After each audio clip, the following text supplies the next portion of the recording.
তখনও ভারত থেকে বাংলাদেশ বা পাকিস্তান আলাদা হয়ে যায়নি। গল্পটা সে সময়কার।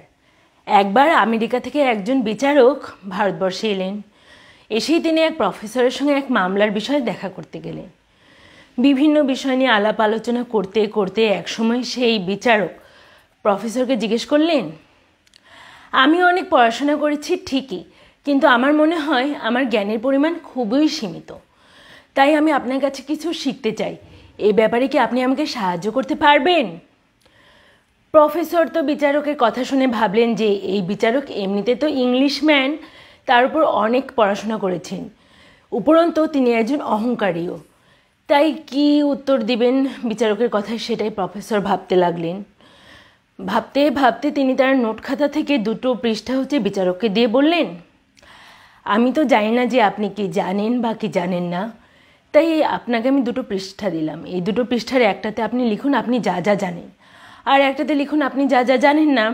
আপনি যেসব বিষয়ে জানেন সেসব বিষয়ে আলাপ আলোচনা করা মানেই তো শুধু শুধু সময় নষ্ট, কিন্তু যেসব বিষয় জানেন না সেসব বিষয়ে আলাপ আলোচনা করা এটা হচ্ছে যুক্তিযুক্ত।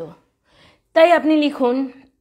তখন বিচারক তো প্রফেসরের কথাটা সহজ সরল মনে হলো, বিচারক কিন্তু এটা নিয়ে ঘাবড়ে গেলেন। তিনি আসলে প্রফেসরকে নিচু করার মানসিকতা নিয়ে এসেছিলেন। তাই তিনি ভাবতে লাগলেন তিনি কী কী জানেন বা কী কী জানেন না। আর প্রফেসর বিচারক জানেন প্রফেসর দেশ সম্পর্কে জানেন, ধর্ম সম্পর্কে জানেন, আইন সম্পর্কে জানেন। তাই এসব বিষয়ে প্রফেসরকে সাথে আলোচনা করতে গেলে তাকে কিছুতেই নিচু করা যাবে না। একসময় এটি নিয়ে ভাবতে ভাবতে বিচারক ঘামতে শুরু করলেন। প্রফেসর দেখতে পেলেন যে বিদ্যায় ভারী বিচারক অলরেডি ঘামতে শুরু করেছেন। তিনি একটু মৃদু হাসলেন। তিনি পৃষ্ঠা 2টো নিতেই যাবেন, তার আগে বিচারক প্রফেসরকে পৃষ্ঠা 2টো ফেরত দিয়ে বললেন যে আমি আসলে বুঝতে পারছি না আমি কী কী জানি বা কী কী জানি না। আসলে আমি কিছুই জানি না, এই মুহূর্তে আমার মাথায় কিছুই আসছে না, আপনি আমাকে প্লিজ ক্ষমা করে দিন। তখন প্রফেসর আরেকবার একটু মৃদু হেসে নিয়ে বললেন, আপনার ব্যাপারটা আমি বুঝতে পেরেছি।